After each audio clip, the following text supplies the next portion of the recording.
Welcome back, everybody. Today I'm going to teach you how to get delivery or read receipt in Microsoft Outlook.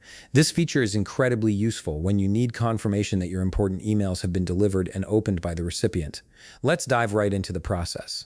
Start by opening your Microsoft Outlook app and log into your account to load in your emails.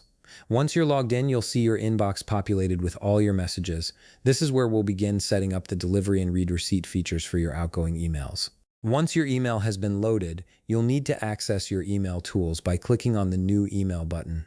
This button is located on the top left part of your screen and is usually pretty prominent in the interface. Clicking it will open up a fresh email composition window where you can start drafting your message. From the email composition screen, the process of getting a delivery and read receipt on your email is quite straightforward.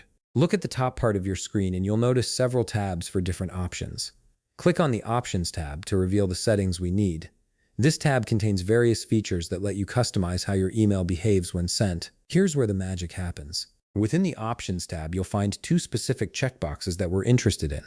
The first one says Request a delivery receipt, and the second says Request a read receipt.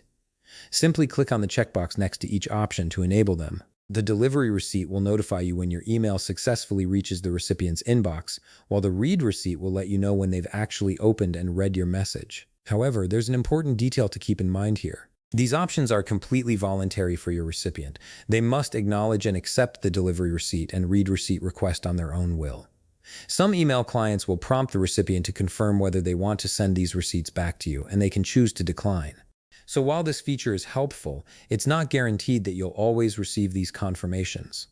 Once you've enabled both options, you can proceed to compose your email message as you normally would. Fill in the recipient's email address, add your subject line, type your message, and when you're ready, click Send. Your email will now be sent with these receipt requests attached, and if the recipient agrees, you'll receive notifications about its delivery and when it's been read. And that's all there is to it. You've successfully set up delivery and read receipts in Microsoft Outlook. If you found this video helpful, please leave a like, subscribe, and see you in the next video.